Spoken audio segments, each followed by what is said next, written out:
Hello, my dear students. I am GD Pandey. I teach mechanical engineering on Make My Career. प्यारे बच्चों, आप में से बहुत सारे छात्रों की डिमांड थी। मैकेनिकल और सिविल इंजीनियरिंग का एक कॉमन सब्जेक्ट होता है जिसे कुछ लोग स्ट्रेंथ ऑफ मटेरियल कहते हैं, कुछ लोग मैकेनिक्स ऑफ सॉलिड्स कहते हैं, कुछ लोग सोम मॉस नाम से उसके शॉर्ट नाम से भी जानते हैं। बहुत सारे छात्रों ने यह डिमांड किया कि सर हमें इस पर्टिकुलर सब्जेक्ट में बड़ी प्रॉब्लम है, इस सब्जेक्ट को पढ़ा दीजिए। हालांकि एक शिक्षक के तौर पे मुझे तो इस सब्जेक्ट में ऐसा कुछ भी खास नहीं दिखता है जिसके कारण से आपको समस्या आए, आपको प्रॉब्लम हो। ये सब्जेक्ट न्यूमेरिकल अप्रोच को लेकर के आगे बढ़ता है, लेकिन विश्वास मानिए, अगर आपको इस सब्जेक्ट का कॉन्सेप्चुअल नॉलेज ठीक से हो जाए तो आप इसके न्यूमेरिकल्स बहुत आसानी से कर सकते हैं। और ये सब्जेक्ट बड़ा वैरायटी लिए हुए है, बहुत सारी इसमें बहुत अच्छी अच्छी बातें, बड़ा इंटरेस्टिंग सब्जेक्ट है। तो मैंने ये प्रयास किया है कि मैं इस सब्जेक्ट को आपको बहुत ही इंटरेस्टिंग तरीके से पढ़ाऊंगा। हालांकि चूंकि आप लोगों की एक्सपेक्टेशन है और बहुत सारे बच्चों से बातचीत करने के बाद मुझे पता चला कि आप लोग इस सब्जेक्ट को लेकर के थोड़े से असहज हैं, थोड़ा आपको लगता है कि सब्जेक्ट मुश्किल है, तो मेरी लिए चुनौती भी है कि मैं इसको आसान बनाऊं और इंटरेस्टिंग बनाऊं। खैर, अभी कितना आसान बनता है, कितना इंटरेस्टिंग बनता है, ये तो आगे आने वाले लेक्चर्स में आपको पता चल जाएगा। मैं आज आपको स्ट्रेंथ ऑफ मटेरियल पढ़ाने जा रहा हूं। मैं बैच शुरू करने से पहले, आज इसकी पहली क्लास है, इस क्लास को शुरू से करने से पहले मैं कुछ थोड़ी बहुत चीज़ें आपको बता देता हूं। देखिए, जो हमारा सब्जेक्ट है इसको हम लोग सोम भी बोलते हैं, इसको हम लोग मॉस भी बोलते हैं, ठीक है ना। सोम का मतलब है स्ट्रेंथ ऑफ मटेरियल और मॉस का मतलब है मैकेनिक्स ऑफ सॉलिड। अगर ये सब्जेक्ट हम लोग पढ़ने जा रहे हैं तो डिप्लोमा का जो एग्जाम होता है, जो जेई का एग्जाम होता है, जो डिप्लोमा लेवल का एग्जाम होता है, चाहे वो एई का एग्जाम होता है, हम इस सब्जेक्ट को स्क्रैच लेवल से शुरू करेंगे और इसको हम टॉप लेवल तक पढ़ेंगे। हम इसमें थ्योरी कॉन्सेप्ट भी कवर करेंगे और हम इसमें पूरे के पूरे न्यूमेरिकल्स भी आपको लगवाएंगे, ठीक है। ये क्लासेस हमारी आपको लाइव मिलेंगी। ये शुरुआती जो क्लासेस हैं आपको वो रिकॉर्डेड मिल जा रही हैं, 1-2 क्लासेस, ठीक है। अब आप देखिए जरा, अगर इस सब्जेक्ट को हमें कवर करना है, पहली बात तो ये सब्जेक्ट पढ़ेंगे कौन लोग? ये सब्जेक्ट मैकेनिकल इंजीनियरिंग के स्टूडेंट्स पढ़ेंगे और साथ ही साथ ये सब्जेक्ट सिविल इंजीनियरिंग के स्टूडेंट्स भी पढ़ेंगे। तो ये मैकेनिकल और सिविल का कॉमन सब्जेक्ट है बच्चों। इस सब्जेक्ट को बढ़िया तरीके से समाप्त करने में, जो है अच्छे तरीके से कवर करने में लगभग 80 आवर्स लगते हैं, ठीक है ना। 80 घंटे में हम लोग इसको फिनिश करते हैं ऑफलाइन क्लासेस में। थोड़ा बहुत कम ज़्यादा ऑनलाइन में हो सकता है 80 से 70 जाए, हो सकता है 90 जाए। किसी सब्जेक्ट को हम 150 घंटे पढ़ाएं वो भी अच्छी बात नहीं है। हम इस बात को पूरी तरह से दिमाग में लेके चलते हैं कि हम आपको बिल्कुल वो मैटर दें जो एग्जामिनेशन पॉइंट ऑफ व्यू से इंपॉर्टेंट हो। तो लगभग 70-80 घंटे का सफर हमारा इस सब्जेक्ट में आपके साथ चलने वाला है। ये हमारा पेड बैच का वीडियो है, ये पूरी तरह से पेड बैच है हमारा। शुरुआती वीडियोस आपको यूट्यूब और अन्य जगहों पे भी आपको फ्री ऑफ कॉस्ट मिल जाएंगी। अगर आप हमारे पेड बैच में एडमिशन लेना चाहते हैं, जिसमें स्ट्रेंथ ऑफ मटेरियल सब्जेक्ट आपको पूरा दिया जाएगा, आपको सब्जेक्ट वाइज बैच भी उपलब्ध है और रेगुलर बैच भी उपलब्ध है। आप SOM, fluid, thermodynamics, production, RAC, heat transfer, इन सब का सब्जेक्ट वाइज बैच भी ले सकते हैं और आप जो है रेगुलर बैच भी ले सकते हैं, जिसमें कि सारे ही सब्जेक्ट आपको बेहतर तरीके से कराए जाएंगे। और ये सारी क्लासेस आपको मेक माई करियर के एप्लीकेशन पर या ऐप पर चलेंगी। तो आज की जो क्लास है वो हम लोग स्टार्ट करते हैं। हमारे इस बैच की फीस कितनी है, हमारे रेगुलर बैच की फीस कितनी है, या अन्य कोई आपको इन्फॉर्मेशन चाहिए तो नीचे एक स्क्रॉल में नंबर चल रहा होगा, आप उस नंबर की सहायता से वहां पर फोन करके पता कर सकते हैं कि इसमें क्या फी वगैरह है। हालांकि फीस एकदम मिनिमम रखी गई है, आप उम्मीद नहीं करते हैं उससे भी कम फीस हमने रखी है। तो आइए हम लोग शुरू करते हैं स्ट्रेंथ ऑफ मटेरियल या मैकेनिक्स ऑफ सॉलिड्स। इसे मैकेनिकल वाले भी पढ़ेंगे, इसे सिविल वाले भी पढ़ेंगे। It takes approximately 80 hours to finish the subject. We will cover all the theory concept and the important standard numericals may be asked in your JEE examination, AE examination. Okay, let us start the subject. अगर हम लोग इस subject की बात करें बेटा, यानी अगर हम लोग सोम की बात करें, तो देखिए सोम की बात करने से पहले हमको मैकेनिक्स की बात करनी पड़ेगी। मैकेनिक्स से ही सारा कहानी शुरू होता है, चाहे वो इंजीनियरिंग मैकेनिक्स हो, चाहे वो स्ट्रेंथ ऑफ मटेरियल हो, चाहे वो मशीन डिजाइन हो, वाइब्रेशन हो, थियरी ऑफ मशीन हो। ये सब कुछ समझने के लिए आपको सबसे पहले जिसको समझना पड़ेगा उसका नाम है मैकेनिक्स। आप ऐसे समझिए कि ये घर का सबसे बुजुर्गवार व्यक्ति है, सब इसके ही बच्चे हैं। ये जितने आपको दिख रहे हैं, जितना मैंने क्लासिफिकेशन किया है, सब इसी के बच्चे हैं, मैकेनिक्स के। तो मैकेनिक्स असल में है क्या?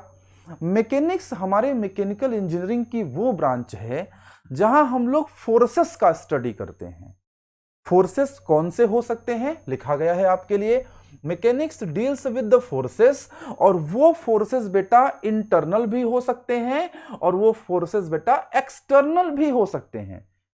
अब आप ध्यान दीजिएगा, इंजीनियरिंग मैकेनिक्स अलग सब्जेक्ट है।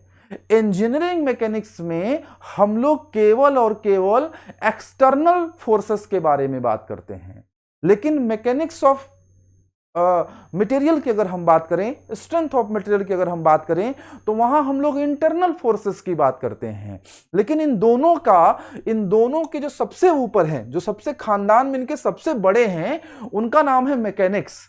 और मैकेनिक्स में इंटरनल फोर्सेस, एक्सटर्नल फोर्सेस दोनों को ही कंसीडर किया जाता है। यानी ये सब कुछ इन्हीं के खानदान के नीचे के लोग हैं। हम सबके स्टडी करेंगे, हम किसी को छोड़ेंगे नहीं। लेकिन अगर मैकेनिक्स की बात करी जाए तो मैकेनिक्स क्या है? मैकेनिक्स वो ब्रांच है जहां हम लोग किससे डील करते हैं बच्चों? फोर्सेस से। फोर्सेस में कौन से फोर्सेस आते हैं? इंटरनल फोर्सेस भी आएंगे बेटा और एक्सटर्नल फोर्सेस भी आएंगे, और साथ ही साथ उनका इफेक्ट भी, फोर्स का इफेक्ट क्या हो रहा है, हम इस पर भी स्टडी करेंगे। उस ब्रांच को हम लोग मैकेनिक्स कहते हैं। अब आइए देखते हैं कि मैकेनिक्स को किस तरह से क्लासिफिकेशन किया गया है, मैकेनिक्स को किस तरह से वर्गीकृत किया गया है इसके अन्य अन्य शाखाओं में, और यह जानना बहुत जरूरी है। अब अगर हम मैकेनिक्स को देखें तो मैकेनिक्स में हम लोग दो तरह की बॉडीज का अध्ययन करते हैं। अगर हम ओवरऑल मैकेनिक्स को देखें तो मैकेनिक्स में हम लोग दो तरह की बॉडी पढ़ते हैं। सबसे पहले पढ़ते हैं हम लोग रिजिड बॉडी। किसके बारे में पढ़ते हैं? Rigid body.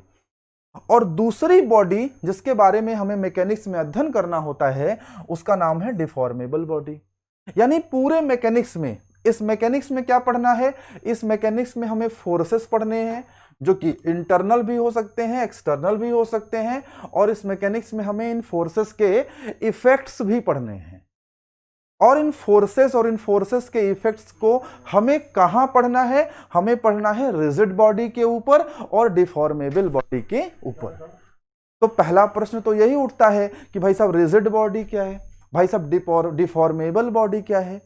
तो अभी हम रिजिड बॉडी पर, डिफॉर्मेबल बॉडी पर अच्छी खासी चर्चा करेंगे, लेकिन जरा शुरुआत से कुछ लेके चलते हैं, कुछ आपको समझाते रहते हैं।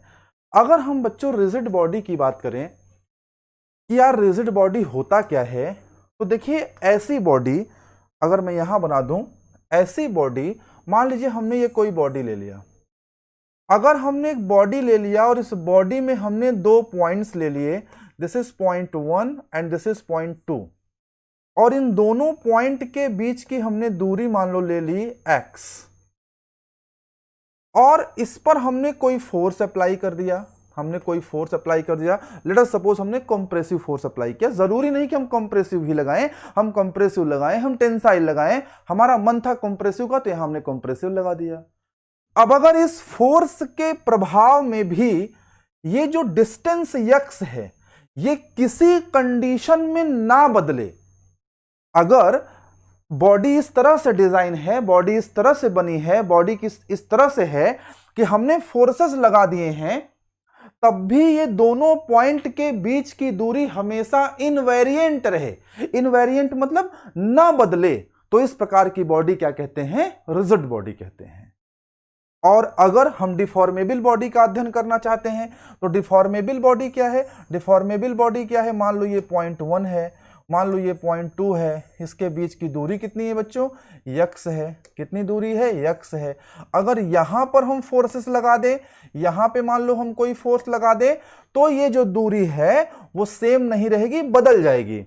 अब अगर कंप्रेसिव फोर्स लगा रहे हैं तो पास पास आ जाएगी, यानी जो दूरी 1 है, ये 1 पॉइंट यहां कहीं मान लीजिए 1 डैश पे आ जाएगा, 2 पॉइंट कहीं 2 डैश पे आ जाएगा, और ये कुछ इस तरह से दूरी छोटी हो जाएगी x। यानी अगर दो पॉइंट्स के बीच की डिस्टेंस कभी नहीं बदले, इनवेरिएंट रहे, तो उसे हम क्या कहेंगे? Rigid body. और अगर दो पॉइंट्स के बीच की डिस्टेंस किसी बॉडी में बदल जाए तो उसे हम क्या कहेंगे? Deformable body.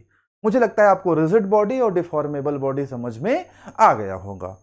तो जो मैकेनिक्स की स्टडी हम करेंगे बच्चों, जो मैकेनिक्स की स्टडी हम करेंगे वो हम करेंगे रिजिड बॉडी पर, और साथ ही साथ हम करेंगे डिफॉर्मेबल बॉडी पर।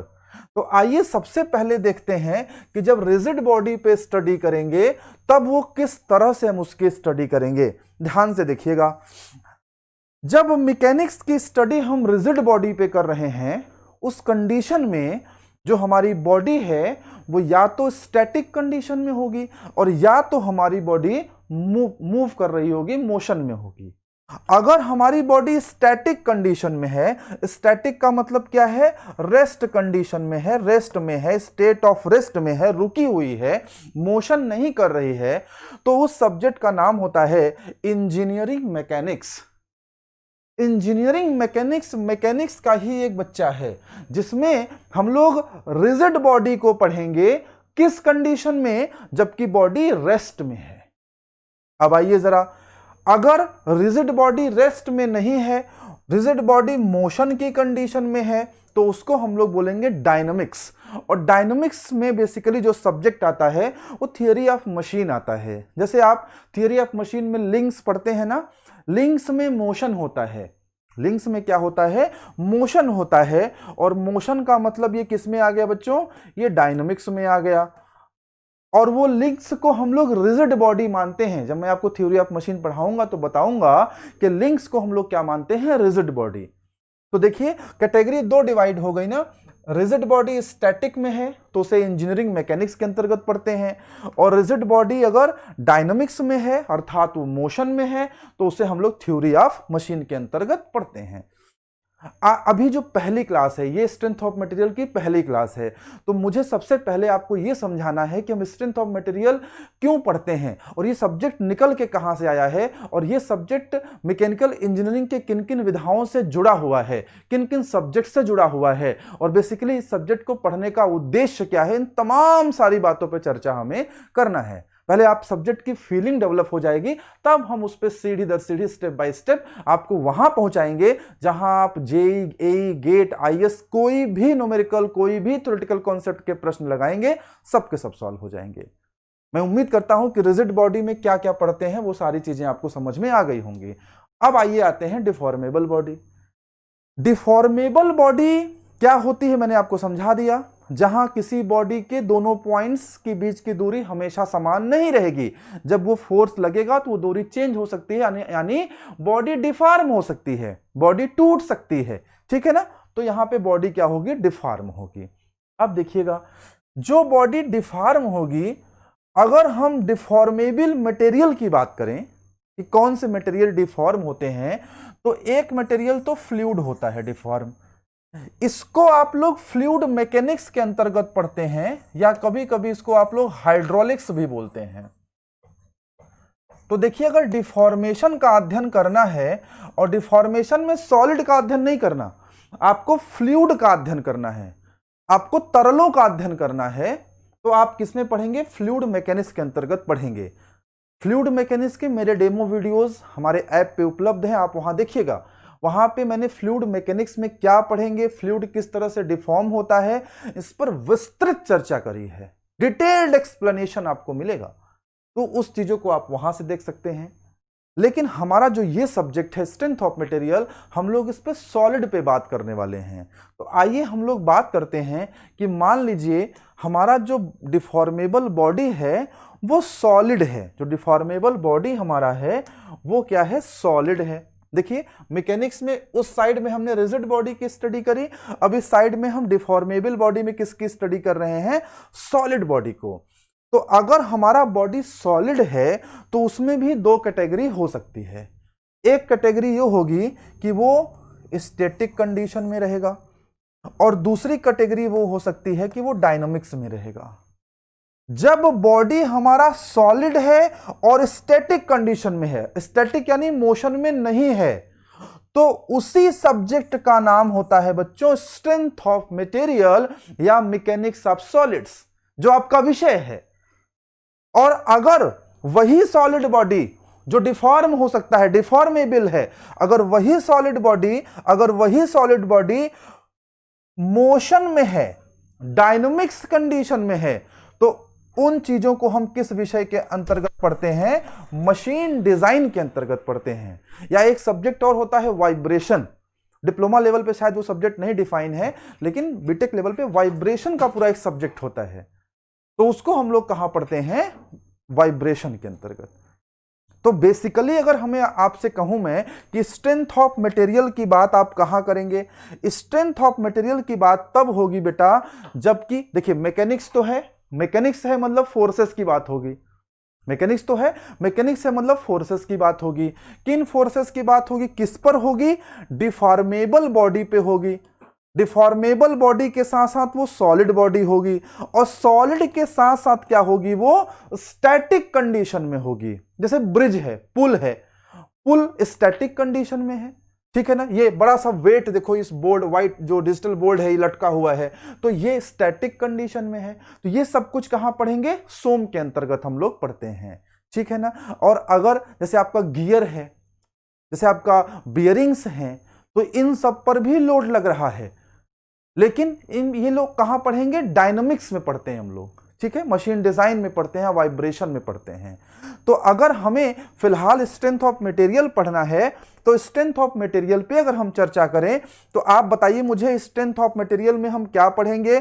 तो आपको देखना चाहिए, मुझे लगता है यहां से ये है स्ट्रेंथ ऑफ मटेरियल का एरिया। देखो, this is the area for the strength of material, this is the area, this is the area for the strength of material. Strength of material में डिफॉर्मेबल बॉडी होना चाहिए, और वो solid होना चाहिए, और वो स्टैटिक कंडीशन में होना चाहिए, ठीक है ना। तो ये सारी बातें दिमाग में एकदम क्लियर रहेंगी कि हम स्ट्रेंथ ऑफ मटेरियल में पढ़ने क्या जा रहे हैं।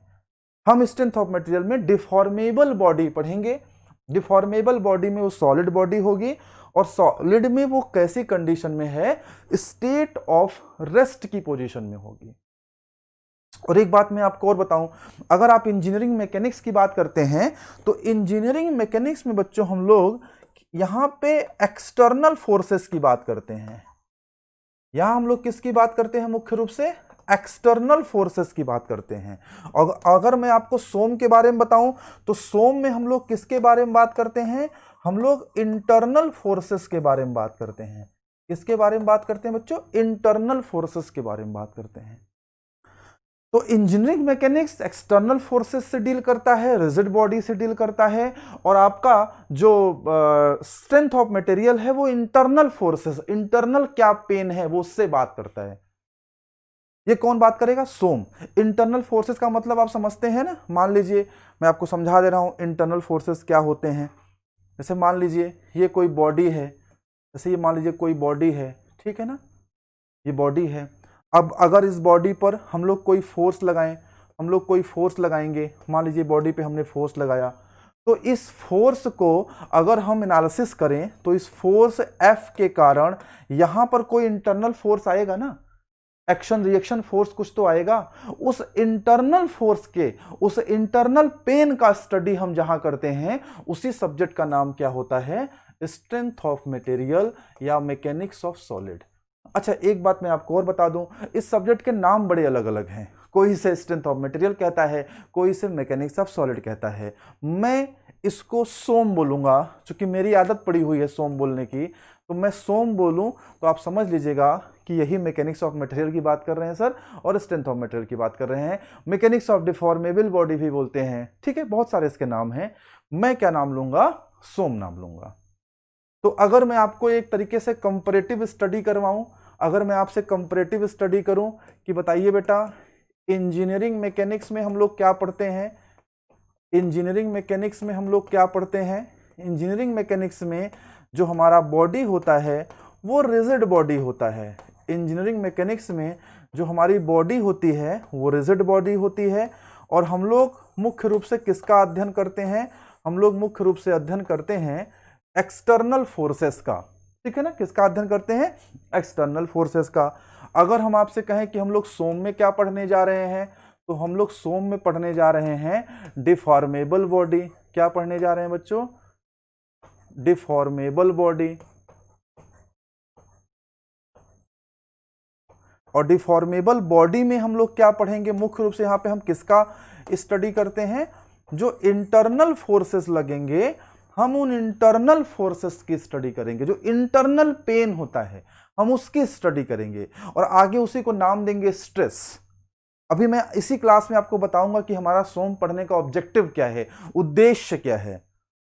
लेकिन मुझे लगता है यहां तक के डिस्कशन से कुछ बातें तो आपको समझ में आ गई होंगी। और देखिए, सोम जितना इंपॉर्टेंट है, सोम जितना इंपॉर्टेंट है मैकेनिकल के बच्चों के लिए, उतना ही इंपॉर्टेंट है सिविल के बच्चों के लिए। मतलब समझिए कि सोम अगर आप जब पढ़ लेते हैं, सोम अगर जब आप पढ़ लेते हैं, तो जो मैकेनिकल का बच्चा होता है, जो मैकेनिकल का स्टूडेंट है, वो सोम पढ़ने के बाद पढ़ता है मशीन डिजाइन। अगर उसे सोम नहीं आती, उसको मशीन डिजाइन नहीं समझ में आएगा, उसे वाइब्रेशन नहीं समझ में आएगा, उसे थ्योरी ऑफ मशीन समझने में दिक्कत होगी। यानी सोम एक तरह से चौराहा है। अगर सोम को देखें हम लोग, तो सोम पढ़ने के बाद आपको आगे कहां जाना है? मशीन डिजाइन की तरफ। और वहीं अगर सोम की हम देखें सिविल में क्या इंपॉर्टेंस है, जो सिविल का बच्चा है तो वो कहां जाएगा? वो स्ट्रक्चर की तरफ जाएगा। जो बच्चे सिविल में पढ़ते हैं सोम, वो सोम पढ़ने के बाद किस तरफ जाएंगे? स्ट्रक्चर की तरफ जाएंगे। यानी सोम जितना इंपॉर्टेंट है आपके मैकेनिकल के स्टूडेंट के लिए, उतना ही इंपॉर्टेंट है सिविल के स्टूडेंट के लिए, ठीक है ना। तो आप मैकेनिकल वाले मशीन डिजाइन पढ़ते हैं और सिविल वाले स्ट्रक्चर पढ़ते हैं। मैकेनिकल वाले जो बच्चे होते हैं वो अमूमन स्टैटिक लोडिंग का अध्ययन करते हैं, ये डायनेमिक्स लोडिंग का अध्ययन करते हैं। उन सब बातों पर चर्चा भी करेंगे, आज ही की क्लास में करेंगे जब टाइप्स ऑफ लोड आपको पढ़ाएंगे, ठीक है। तो मैं उम्मीद करता हूं इतने डिस्कशन से आपको एक चीज तो क्लियर हो गया होगा कि असल में हम स्ट्रेंथ ऑफ मटेरियल में पढ़ने क्या जा रहे हैं और स्ट्रेंथ ऑफ मटेरियल का पूरा कॉन्सेप्ट क्या है, ठीक है। तो आगे बढ़ा जाए, आगे बढ़ते हैं। अब देखिए, नाम लिखा गया है, कई सारे नाम लिखे हैं कि strength of material, mechanics of solid और मैकेनिक्स ऑफ मटेरियल। कोई भी नाम दे दीजिए, ये सबसे प्रसिद्ध नाम है और मैं इसी नाम को यूज करने जा रहा हूं। मैं हमेशा सोम बोलूंगा और आप समझ जाइएगा, आप पहले से कुछ और बोलते होंगे तो। सोम इज मैकेनिक्स, मैकेनिक्स मतलब फोर्स पढ़ेंगे, ऑफ डिफॉर्मेबल बॉडी। कौन से बॉडी का? Deformable body. डिफॉर्मेबल में भी क्या पढ़ेंगे बच्चों? सॉलिड पढ़ेंगे। अंडर स्टैटिक कंडीशन, कंडीशन क्या होगी सोम में? बॉडी की कंडीशन क्या होगी? स्टैटिक। स्टैटिक मतलब रेस्ट में होगा। तो ये डेफिनेशन से सोम और आपको समझ में आ गया। चलिए आगे बढ़ते हैं। हाँ, मैंने अभी आपसे कहा था ना कि रिजिड बॉडी पे हम लोग थोड़ी सी बातचीत और करेंगे। ये बड़ा भारी भरकम सा फिगर आपके सामने बना हुआ है, लेकिन ये फिगर भी वही बता रहा है जो मैंने अभी छोटे से फिगर से आपको समझाया। ये फिगर मैंने इसलिए बना दिया है कि इस तरह के बहुत सारे फिगर आपको किताबों में दिखने को मिलते हैं और आपको बड़ा डर लगता है कि यार ये चीज क्या आ गई। कुछ नहीं है। देखो बेटा, हमारा काम है चीजों को सिंप्लीफाई करना, आसान करना। मुश्किल करना हमारा काम नहीं है, भारी भरकम फिगर बनाना। ये फिगर मैंने केवल आपको दिखाने के लिए बनाया है कि देखो यहां भी वही चीज कहा जा रहा है कि दो पॉइंट्स के बीच की दूरी समान रहे, और वही बात मैंने बहुत ही छोटे जगह में बिल्कुल इतने में समझा दिया आपको कि देखिए ये पॉइंट 1 है, ये पॉइंट 2 है, और 1 और 2 के बीच के डिस्टेंस है मान लीजिए एक्स मेंटेन अगर रहेगी, समान रहेगी फोर्सेस लगाने के बाद भी, तो उसे हम लोग क्या कहेंगे? रिजिड बॉडी कहेंगे, ठीक है ना। तो रिजिड बॉडी क्या होती है मैं आपको समझा चुका हूं, फिर से स्लाइड में लिखा है मैंने, कुछ बातें आइए करते हैं। क्या लिखा है? A body is said to be a rigid body if the distance between any two points in the body और on the body is invariant. अगर किसी बॉडी में या किसी बॉडी पर दो बिंदुओं के बीच की दूरी, दो पॉइंट्स के बीच की दूरी हमेशा इनवेरिएंट रहती है, वेरी नहीं करती है, तो उस बॉडी को हम लोग क्या नाम देंगे भाई? रिजिड बॉडी बोलेंगे। आइए रिजिड बॉडी के बारे में और क्या लिखा गया पढ़ लेते हैं। In engineering mechanics we treat the body as rigid body. ठीक है ना, इंजीनियरिंग मैकेनिक्स में हम लोग, यहां बॉय नहीं बॉडी होगा, ये मिसप्रिंट हो गया है, मैं चेंज कर दे रहा हूं। In engineering mechanics we treat the body as rigid body. हम लोग इंजीनियरिंग मैकेनिक्स में बॉडी को कैसा मानते हैं? रिजिड मानते हैं। And we deal only with the external forces my dear friends. हम लोग किससे डील करते हैं? हम लोग एक्सटर्नल फोर्सेस से डील करते हैं। अगर हम लोग कहां बात करें? इंजीनियरिंग मैकेनिक्स की बात करें। इन सोम में क्या करते हैं? The body is treated as deformable body, जैसा कि मैं आपको पहले भी समझा चुका हूं। And we deal with the internal forces. तो कुल मिलाकर के 2-3 बातें ही दिमाग में आपको रखनी है। क्या रखनी है? कि इंजीनियरिंग मैकेनिक्स पढ़ते समय बॉडी कैसा होगा? रिजिड बॉडी होगा। इंजीनियरिंग मैकेनिक्स पढ़ते समय बॉडी में कौन से फोर्सेस की स्टडी करते हैं? एक्सटर्नल फोर्सेस की स्टडी करते हैं। इंजीनियरिंग मैकेनिक्स जो है वो बॉडी, उसमें बॉडी हम क्या लेंगे? रिजिड बॉडी लेंगे। और अगर हम सोम में आ जाएं तो सोम किसकी स्टडी कराता है हमें? डिफॉर्मेबल बॉडी की। सोम में बॉडी रिजिड नहीं हो सकता है। और सोम में किन फोर्सेस को हम कंसीडर करेंगे? जो इंटरनल फोर्सेस हैं, जो इंटरनल पेन है, जिसे आगे चल के आप स्ट्रेस भी कहते हैं, उन सब चीजों पे बात करते हैं। तो मुझे लगता है मैं चीजों को बहुत सिंप्लीफाई करके चल रहा हूं, आपको सारी चीजें समझ में आ रही होंगी। चलिए आगे बढ़ते हैं जरा। देखिए यहां लिखा है उद्देश्य क्या है, एम क्या है, what is the objective of studying the SOM. हम सोम पढ़ क्यों रहे हैं? लिखा है, पढ़िए देखिए, लिखा है the aim of SOM is to develop the equations for stress and strain. अब बड़ी मजेदार बात है, अभी आपको स्ट्रेस नहीं पता, अभी आपको स्ट्रेन नहीं पता, सब पढ़ाएंगे। स्ट्रेस क्या होता है, स्ट्रेन क्या होता है, ये मेरी पहली क्लास है। दूसरी जो क्लास है, क्लास नंबर 2, वो टाइप्स ऑफ लोड पे है। जो क्लास नंबर 3 मेरी है वो स्ट्रेस और स्ट्रेन पे है। क्लास नंबर 3 देख लेना, स्ट्रेस एकदम क्लियर हो जाएगा, स्ट्रेन एकदम क्लियर हो जाएगा। स्ट्रेस और प्रेशर में डिफरेंस क्या है आप लोग जानते हैं ना। देखो स्ट्रेस का फॉर्मूला सब लोग जानते होंगे, क्या होता है? Force upon area. और प्रेशर का फॉर्मूला भी सब लोग जानते होंगे, प्रेशर का फॉर्मूला भी सब लोग जानते हैं। प्रेशर क्या होता है? Force upon area. तो दिखने में तो दोनों फॉर्मूले एक ही लग रहे हैं ना बेटा, फिर दोनों में डिफरेंस क्या है? आखिर दोनों में कुछ तो डिफरेंस होगा, तभी तो 2 टर्म डिफाइन किए गए हैं।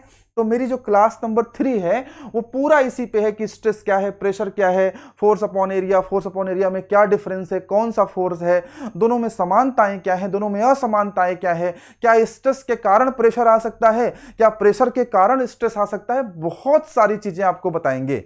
ठीक है ना, किसे सेकेंड ऑर्डर टेंसर कहते हैं, ये सब बातें आप जानेंगे मेरी क्लास नंबर 3 में। लेकिन हम आपको यहां पे नहीं बता रहे हैं कि स्ट्रेस क्या होता है, स्ट्रेन क्या होता है, लेकिन हम आपको एक चीज बता रहे हैं कि हमारे सोम का उद्देश्य क्या है। सोम का उद्देश्य है स्ट्रेस और स्ट्रेन की इक्वेशंस डेवलप करना, यानी ऐसी इक्वेशंस बनाना जिसमें स्ट्रेस की वैल्यू आपको मिल जाए, जिसको हम लोग सिग्मा से डिनोट करते हैं, और आपको जिसमें स्ट्रेन की वैल्यू मिल जाए, जिसको हम लोग एप्सिलॉन से डिनोट करते हैं। ठीक है ना, कुछ लोग ई से भी डिनोट करते हैं। यानी सोम पढ़ क्यों रहे हैं? सोम हम इसलिए पढ़ रहे हैं क्योंकि हमको स्ट्रेस और स्ट्रेन की इक्वेशंस डेवलप करना है। उन इक्वेशंस को डेवलप करके हम करेंगे क्या? उन इक्वेशंस को डेवलप करके हम लोग जो बॉडी है उसका साइज डिसाइड करना चाहते हैं। बॉडी के साइज का स्टडी करते हैं, कौन सा मटेरियल लगाया जाए, कितनी बड़ी साइज बनाई जाए, कितनी छोटी साइज बनाई जाए, साइज किस तरह बनाया जाए, शेप किस तरह से बनाया जाए, ये सब कुछ हमें बताएगा स्ट्रेंथ ऑफ मटेरियल। आगे देखिए लिखा होगा इसमें, the objective of the aim of SOM is to develop the equation of stress and strain and to obtain the size by using mechanical properties. और इस इक्वेशन में कौन आपकी मदद करता है? Mechanical properties. मैकेनिकल प्रॉपर्टीज का नाम सुना है? यहां पे मुख्य रूप से हम लोग 3-4 मैकेनिकल प्रॉपर्टीज को पढ़ते हैं। जैसे आपने ई का नाम सुना होगा, जैसे आपने जी का नाम सुना होगा, के का नाम सुना होगा, म्यू का नाम सुना होगा, मॉडुलस ऑफ इलास्टिसिटी है, मॉडुलस ऑफ रिजिडिटी है, बल्क मॉडुलस है, पॉइजन्स रेशियो है। तो इन सब की सहायता से हम लोग करते क्या है, हम ये करते हैं कि हम साइज को ऑब्टेन करते हैं, साइज को ऑब्टेन करते हैं इन द स्टडी ऑफ सोम। और हमारे लिए किसकी इक्वेशंस डेवलप करना है, स्ट्रेस और स्ट्रेन की। जैसे एक इक्वेशन तो आपने पढ़ी ही होगी, मैं आपके सामने यहां लिख दे रहा हूं उस इक्वेशन को, तो आपको देखिए याद आ जाएगा, आपने पढ़ा होगा ना, ये इक्वेशन सबने पढ़ी होगी। Stress is equal to modulus of elasticity into strain, Hooke's law में आपने पढ़ा होगा। तो ये क्या है, ये देखो स्ट्रेस और स्ट्रेन की एक इक्वेशन ही तो है जिसमें मैकेनिकल प्रॉपर्टीज का भी इन्वॉल्वमेंट है। तो यही हमारे सोम की स्टडी है अगर देखा जाए तो। नोट में क्या लिखा है, SOM is also known as solid mechanics और मैकेनिक्स ऑफ सॉलिड और मैकेनिक्स ऑफ डिफॉर्मेबल बॉडीज। देखिए बेटा, मैं सोम पढ़ा रहा हूं आपको, ये वीडियो पहला वीडियो है, ये पहली क्लास है। मैंने आपसे वादा किया है मैं 70 घंटे 80 घंटे सोम पढ़ाऊंगा, जरूरत पड़ी तो 90 घंटे भी पढ़ाऊंगा, मेरी तरफ से कोई कमी नहीं होने पाएगी। आप देख रहे हैं कि एक एक नाम पे, एक एक पॉइंट पे मैं छोड़ नहीं रहा हूं, हर एक चीज को कवर करना मेरा उद्देश्य है, ठीक है ना। तो इसलिए बेसिक्स बहुत इंपॉर्टेंट होता है, अगर बेसिक्स कमजोर हो जाए आपका तो फिर आगे आप नहीं समझ पाते हैं, ठीक है। इसलिए सब कुछ पढ़िए, स्क्रैच लेवल से शुरू करिए, टॉप लेवल तक पहुंचिए। आइए आगे बढ़ा जाए। अब देखिए, सोम को पढ़ते समय कुछ अजम्पशंस को मानना जरूरी है। बिना अजम्पशंस को माने आप किसी सब्जेक्ट को नहीं पढ़ पाते हैं, सोम को भी नहीं पढ़ पाते हैं। असल में अजम्पशंस क्या होती हैं, अजम्पशंस कुछ ऐसी लिमिटेशंस होती हैं जो हमें दी जाती हैं कि हमें इसी लिमिटेशन के अंतर्गत ही सब्जेक्ट को पढ़ना है। यानी कुछ चीजें हमें बाय डिफॉल्ट मान के चलनी है कि ऐसा है, उसके बाद हमारी स्टडी शुरू होती है, ठीक है ना। तो सोम में भी बड़े सारे अजम्पशंस होते हैं, होते तो 8-10 अजम्पशंस हैं, लेकिन मैं आपकी शुरुआत में केवल 2 अजम्पशंस को लेकर चल रहा हूं, क्योंकि मुझे पहले सब्जेक्ट को आसान करना है। एक बार जब सब्जेक्ट आसान हो गया, आपके ग्रिप में आ गया, तो अजम्पशंस में बढ़ाता जाऊंगा और सब्जेक्ट पे ग्रिप आपकी बनती जाएगी। आपने अक्सर पढ़ा होगा, सोम पढ़ते समय आपने 2 शब्दों का प्रयोग जरूर सुना होगा, the material is homogeneous, the material is isotropic. ये 2 नाम तो आपने सुने ही सुने होंगे, बिना इन 2 नाम के सुने हुए आपकी सोम की पढ़ाई नहीं हो पाई होगी। लेकिन मैंने ऑब्जर्व किया है कि बच्चों को न तो इसका मतलब पता है कि होमोजीनियस क्या होता है, बच्चों को तो नहीं तो ये पता है कि आइसोट्रोपिक क्या होता है। उनको लगता है गुरुजी ने पढ़ाया the material is homogeneous and isotropic, तो हम लोग लिख लेते हैं और एग्जाम में लिखना होता है, ये अजम्पशन है। ऐसी कोई बात नहीं। अजम्पशन का मतलब होता है बच्चा, अजम्पशन का मतलब होता है कि, अजम्पशन का मतलब क्या है, सोम में जो अजम्पशन हम लेने जा रहे हैं, अजम्पशन हम क्यों ले रहे हैं, हम अपने सब्जेक्ट की एक लिमिट सेट कर रहे हैं। Material is homogeneous, material is isotropic, ये हम क्यों मानते हैं, हम इसलिए मानते हैं कि सोम में हम सारे मटेरियल को नहीं पढ़ सकते। हम सोम में केवल उन्हीं मटेरियल को पढ़ सकते हैं जो मटेरियल होमोजीनियस भी हो और जो मटेरियल आइसोट्रोपिक भी हो। जो मटेरियल होमोजीनियस और जो मटेरियल आइसोट्रोपिक हैं, हम केवल उन्हीं मटेरियल को सोम में पढ़ सकते हैं। कोई मटेरियल अगर नॉन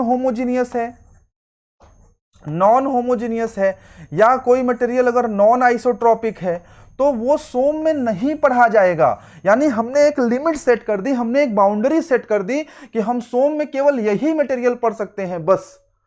तो बाउंड्री सेट करनी है, लिमिट सेट करनी है, तो सबसे पहले बाउंड्री का ज्ञान तो हो आपको। आप कह रहे हैं कि हमारा मटेरियल होमोजीनियस होगा, हमारा मटेरियल आइसोट्रोपिक होगा, वही सोम में पढ़ा जाएगा। तो पहले जानिए तो कि होमोजीनियस होता क्या है, आइसोट्रोपिक होता क्या है, तब तो आप उस लिमिट को सेट कर पाएंगे।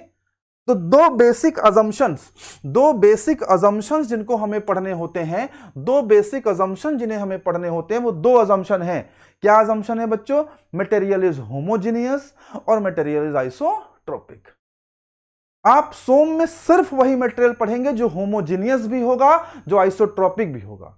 अगर वो होमोजीनियस आइसोट्रोपिक एक साथ नहीं है तो उसकी सोम में स्टडी संभव नहीं है। तो आइए जानते हैं कि होमोजेनियस मटेरियल होता क्या है, आइसोट्रॉपिक मटेरियल होता क्या है।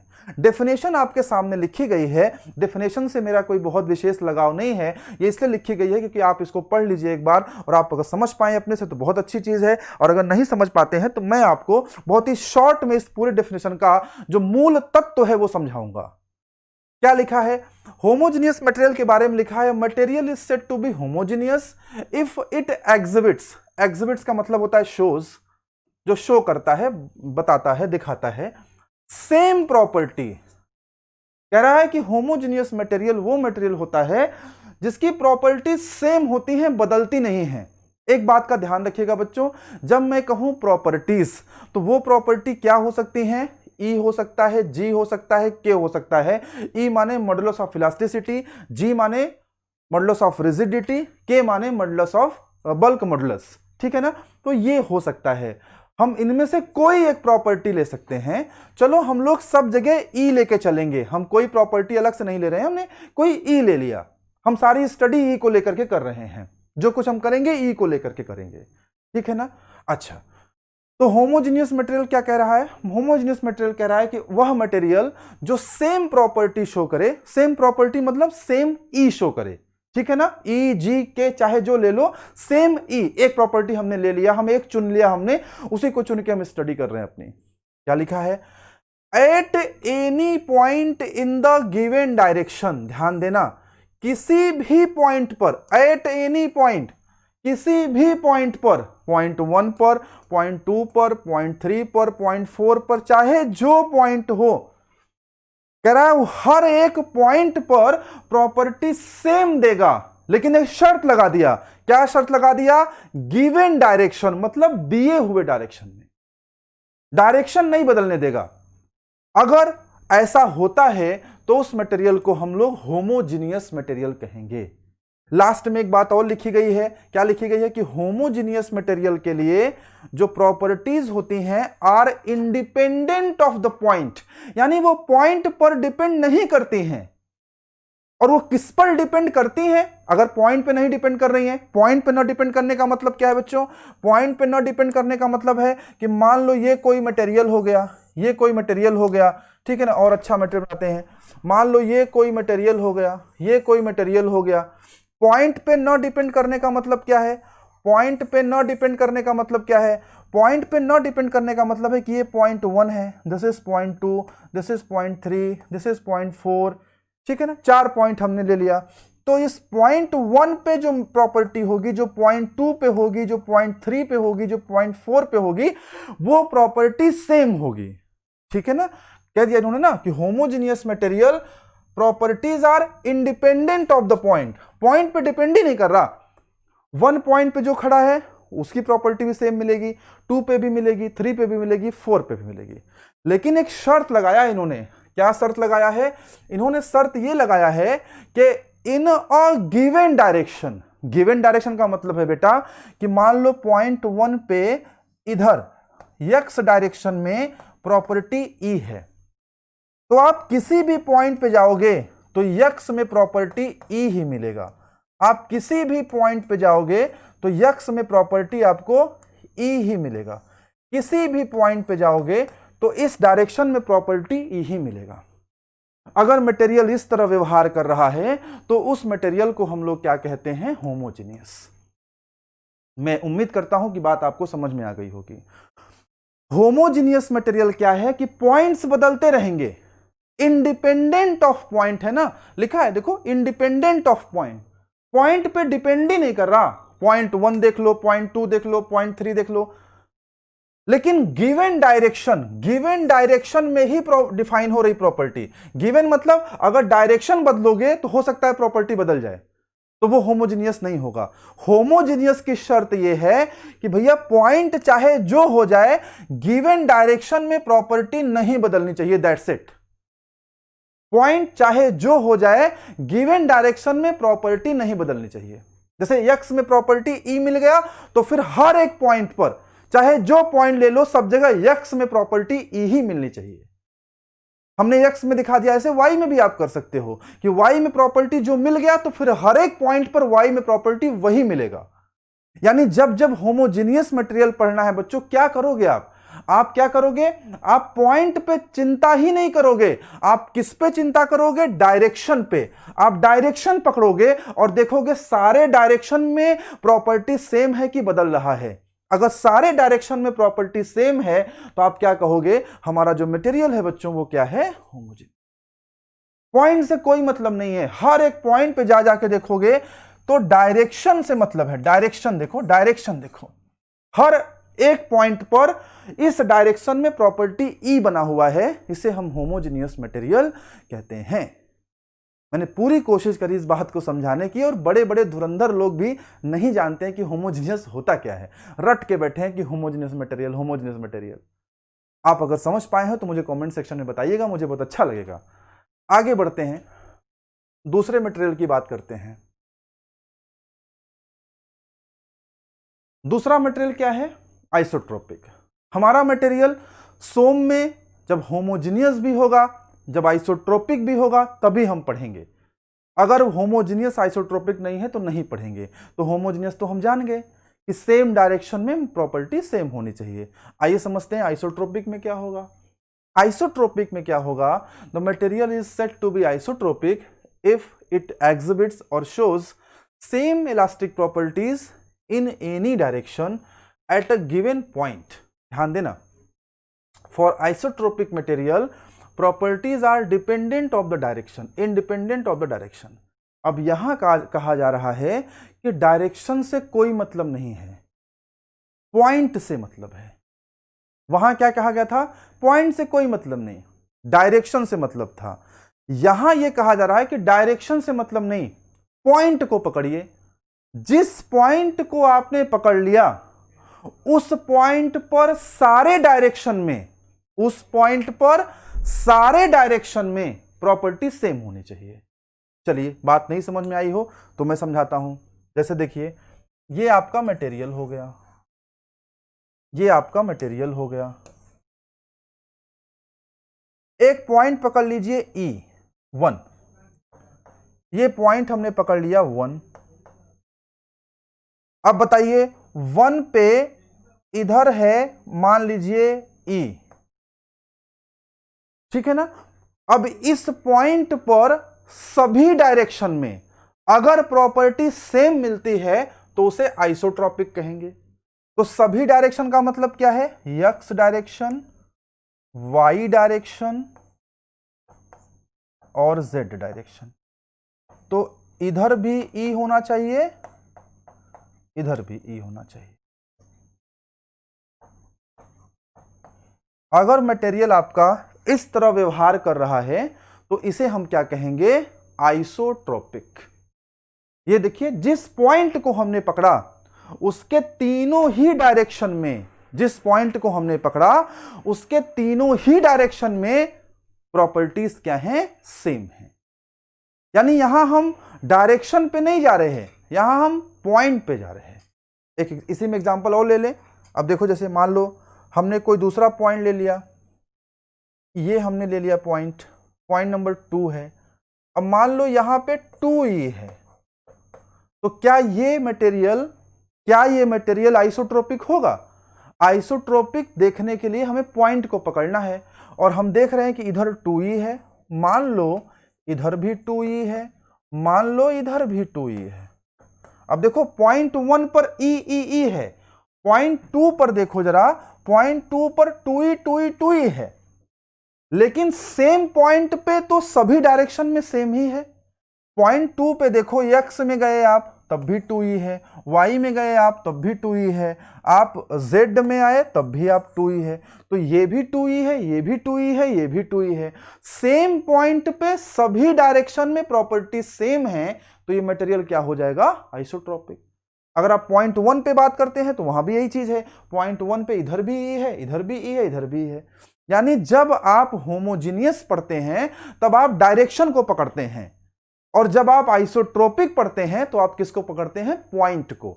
डायरेक्शन को पकड़ के आपको सही आइडिया मिलेगा कि फला वाली जो मटेरियल है वो होमोजीनियस है कि नहीं, और पॉइंट को पकड़ के आपको आइडिया मिलेगा कि फला वाली जो प्रॉपर्टी है, जो मटेरियल है, वो होमोजीनियस आइसोट्रोपिक है कि मैंने कोशिश करी कि मैं आपको बहुत ही सिंपल तरीके से चीज़ों को समझा पाऊँ।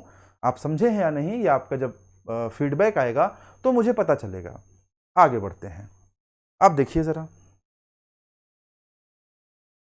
अच्छा, एक मटेरियल होता है ऑर्थोट्रॉपिक, ठीक है ना। अभी हम लोग ऑर्थोट्रॉपिक पे बात करेंगे, हम फिर से लौट के आएंगे।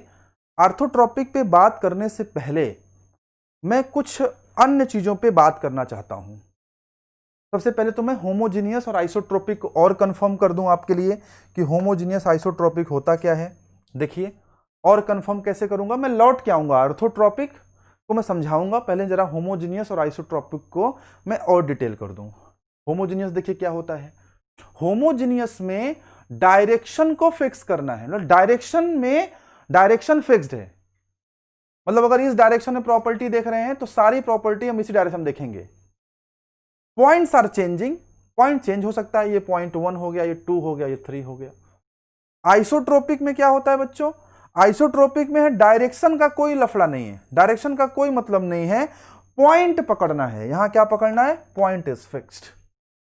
एक बच्चे ने कहा कि सर क्या जो मटेरियल होमोजीनियस है, क्या जो मटेरियल होमोजीनियस है तो जरूरी है क्या कि वो आइसोट्रॉपिक भी हो जाएगा, या कोई मटेरियल आइसोट्रॉपिक है तो क्या जरूरी है क्या, अगर कोई मटेरियल आइसोट्रॉपिक है तो क्या जरूरी है क्या कि वो होमोजीनियस भी हो जाएगा। ऐसा बिल्कुल जरूरी नहीं है। हो सकता है कोई मटेरियल केवल होमोजीनियस हो सकता है कोई मटेरियल होमोजीनियस के साथ साथ आइसोट्रॉपिक भी हो सकता है कोई मटेरियल केवल आइसोट्रॉपिक हो, होमोजीनियस ना हो हो सकता है कोई मटेरियल आइसोट्रॉपिक भी हो और होमोजीनियस भी हो। तो ऐसी कोई शर्त नहीं है बेटा कि कोई मटेरियल होमोजीनियस और आइसोट्रॉपिक दोनों हो भी सकता है, नहीं भी हो सकता है।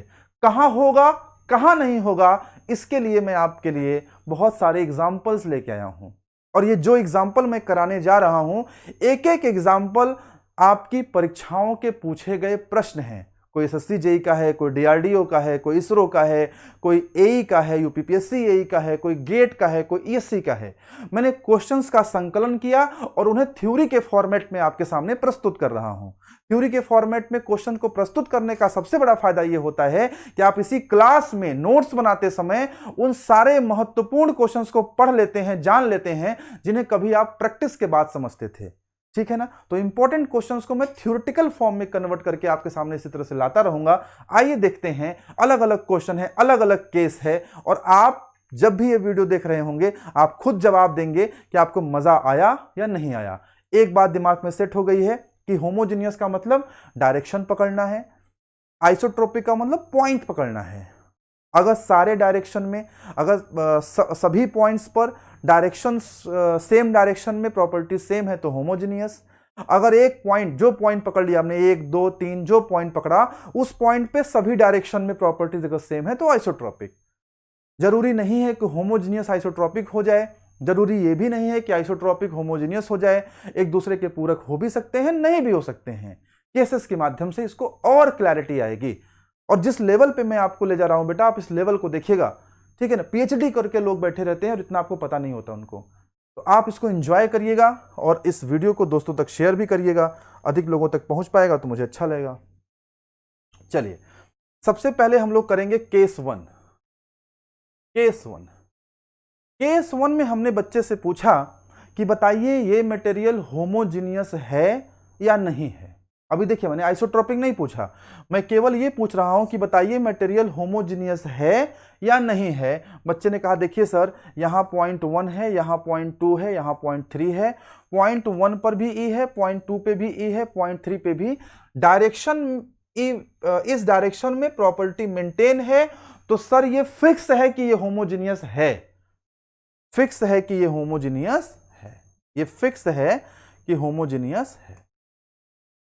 हमने कहा आइसोट्रोपिक है कि नहीं। बच्चे ने कहा सर हम कुछ बता नहीं सकते इसके बारे में। हम क्यों नहीं बता सकते? क्योंकि आइसोट्रोपिक के लिए इस पॉइंट 1 पे सभी डायरेक्शन में प्रॉपर्टी का जानना जरूरी है, और यहां केवल एक ही डायरेक्शन में दिया है। अगर हम आइसोट्रोपिक की व्याख्या करना चाहते हैं तो पॉइंट 1 पर इस डायरेक्शन में, इस डायरेक्शन में और इस डायरेक्शन में प्रॉपर्टीज क्या हैं। अगर यहां ई है, यहां भी ई होगा, यहां भी ई होगा, तब ये आइसोट्रोपिक हो जाएगा। लेकिन जरूरी नहीं कि ऐसा हो ना, हो सकता है यहां ई है और हो सकता है यहां पे 2e हो जाए, हो सकता है यहां पे 2e हो, तो यहां कुछ दिया ही नहीं है अदर डायरेक्शंस में। तो इसलिए आइसोट्रोपिक है कि नहीं है हम कुछ नहीं कह सकते, लेकिन सभी डायरेक्शंस में प्रॉपर्टी सेम है, ई ई ई मेंटेन है, तो इसलिए ये होमोजीनियस है, ये बात एकदम कंफर्म है। तो केस 1 होमोजीनियस है, मे और मे नॉट बी आइसोट्रोपिक। आइसोट्रोपिक हो भी सकता है, आइसोट्रोपिक नहीं भी हो सकता है। समझ में आया?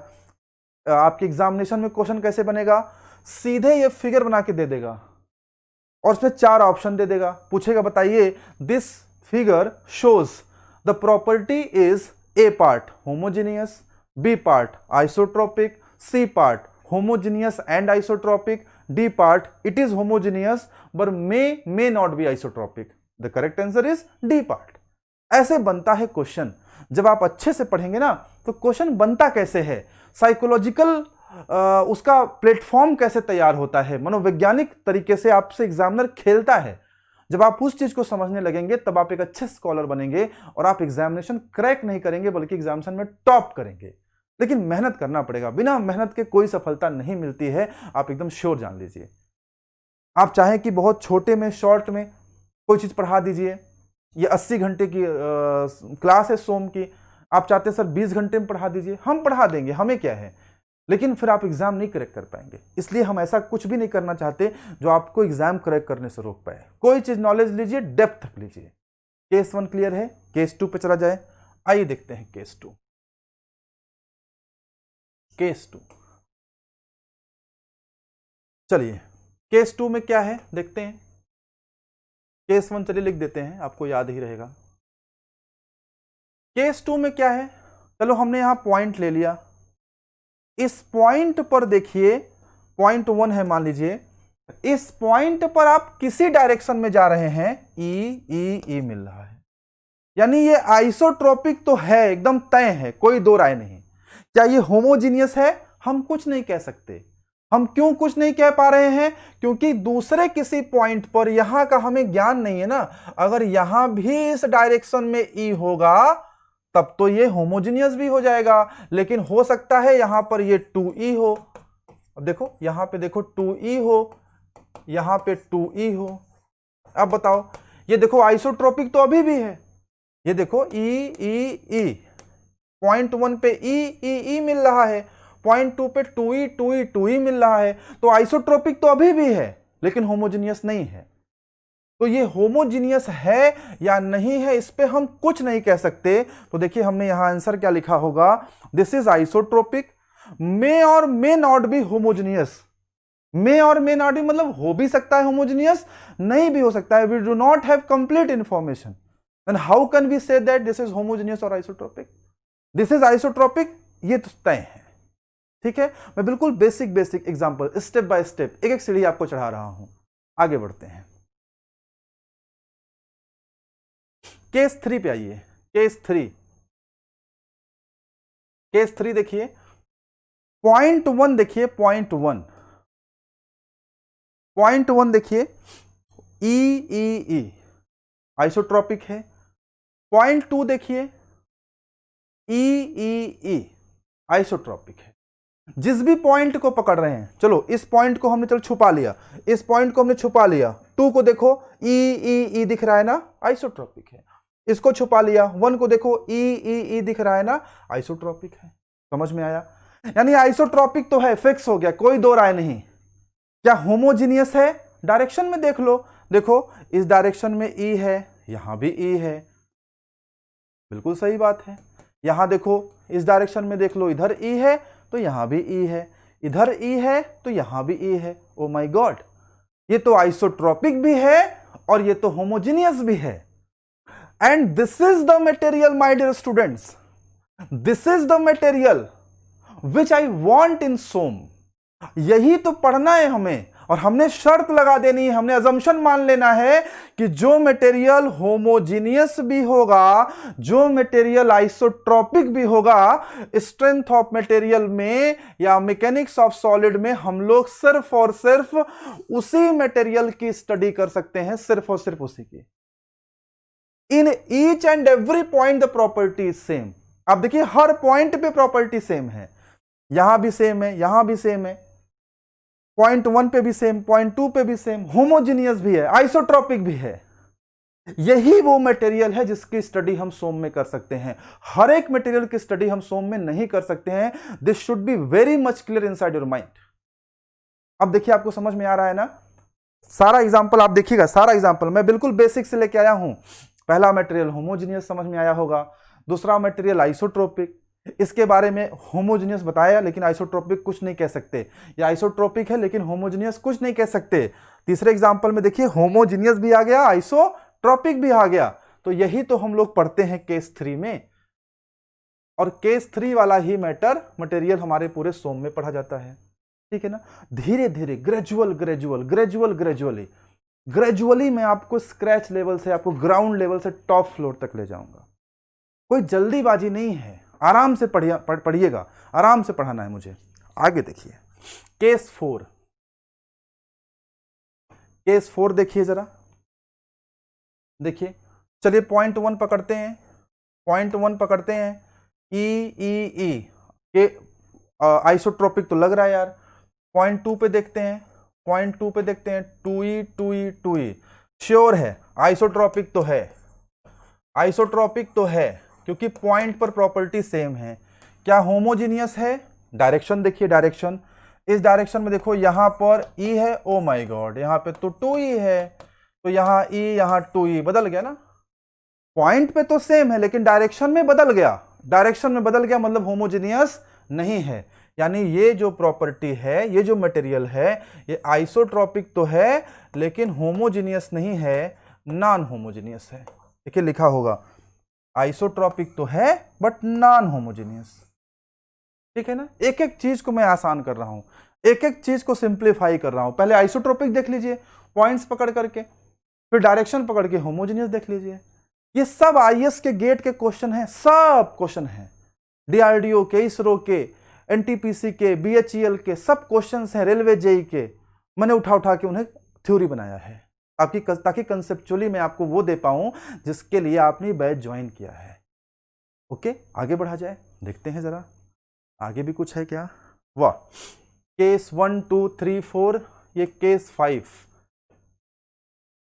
आप कोई बुक फॉलो करोगे बेटा, इतना मटेरियल इतना डिटेल में आपको नहीं मिलेगा। मैंने बड़ी मेहनत से स्लाइड बनाए हैं, ये किसी बुक से छापे गए नहीं है। आपकी ये क्लास तैयार करने से पहले मैं इतना स्टडी करता हूं, चीजों को लेके आता हूं, क्योंकि मुझे मेरे नॉलेज से फर्क नहीं है। मेरे नॉलेज से मुझे क्या फर्क है, मैं आपको चाहता हूं कि आप उस नॉलेज को समझें, आप जानें। आपको समझाने के लिए इतनी मेहनत करनी पड़ती है। आइए देखते हैं क्या ये मटेरियल आइसोट्रोपिक है कि होमोजीनियस है। पहले आइसोट्रोपिक चेक करते हैं। पॉइंट 1 पकड़ लिया, पॉइंट 1 पे इधर E1 है, इधर E2 है, इधर E3, बदल गया भाई, इधर E1 आया, इधर E2 आया, इधर E3, आइसोट्रोपिक नहीं है। यहां चेक कर लेते हैं, इधर E4 E5 E6, हर दिशा में पॉइंट 1 पर हर दिशा में प्रॉपर्टी बदल रही है, E1 E2 E3 हर दिशा में बदल गई। पॉइंट 2 पे देखो E4 E5 E6 बदल रही है। तो ये तो आइसोट्रोपिक तो नहीं है, एकदम फिक्स हो गया कि आइसोट्रोपिक नहीं है। तो दिस इज नॉन आइसोट्रोपिक।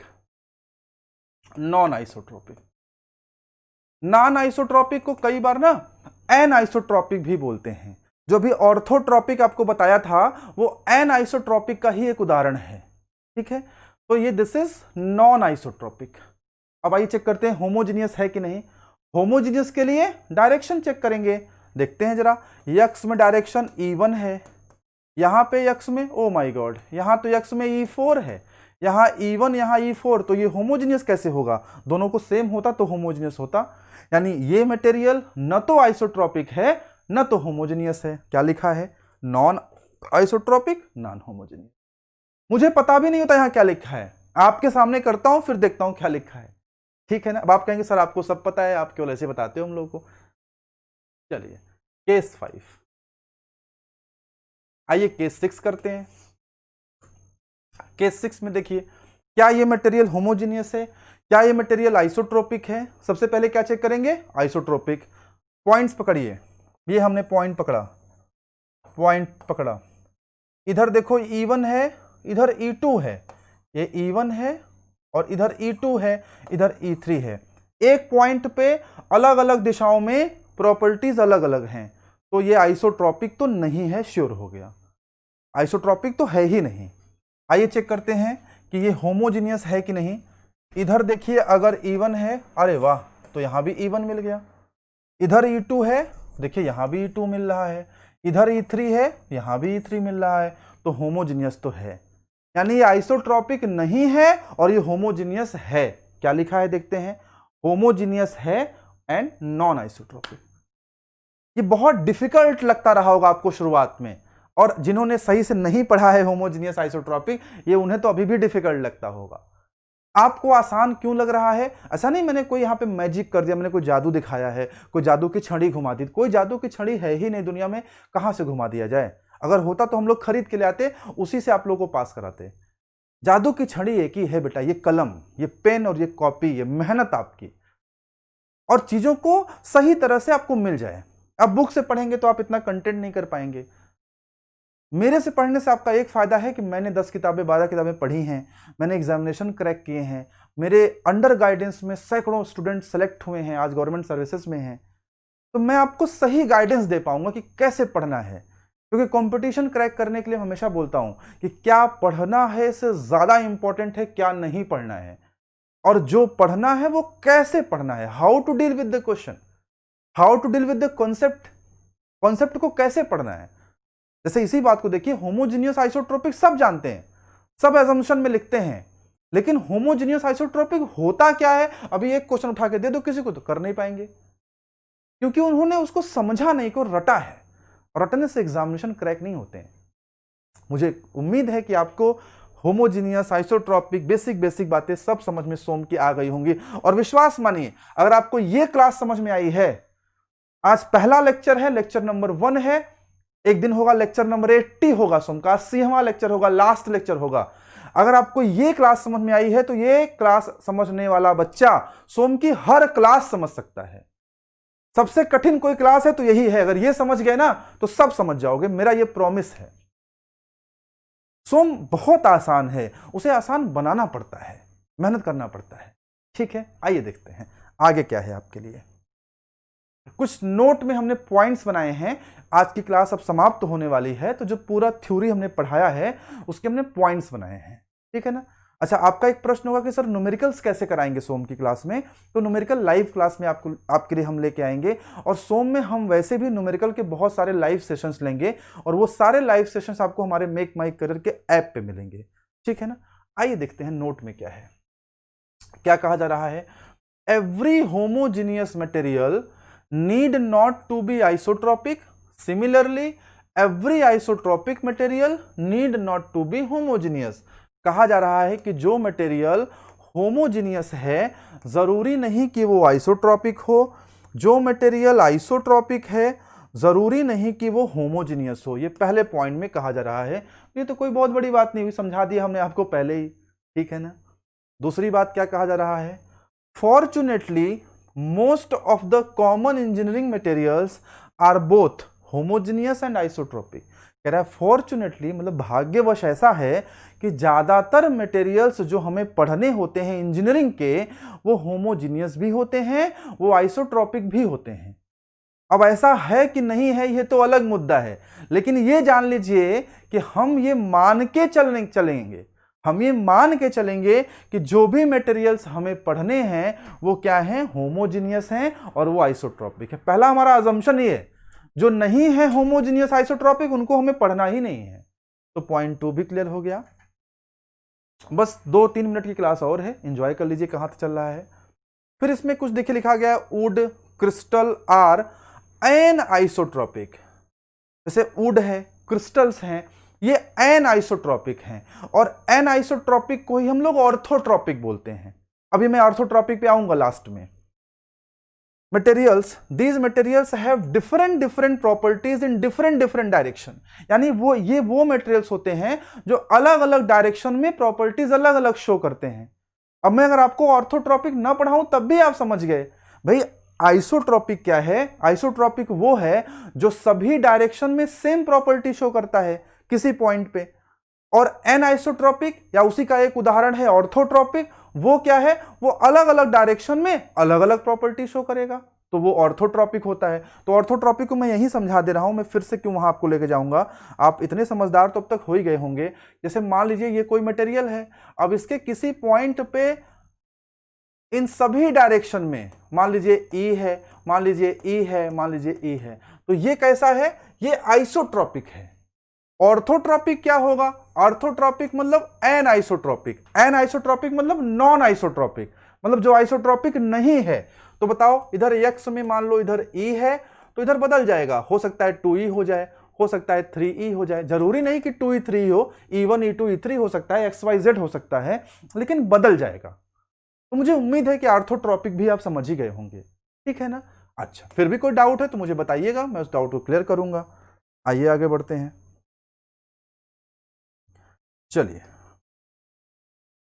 तीसरा पॉइंट भी क्लियर हो गया। चौथा पॉइंट क्या कह रहा है?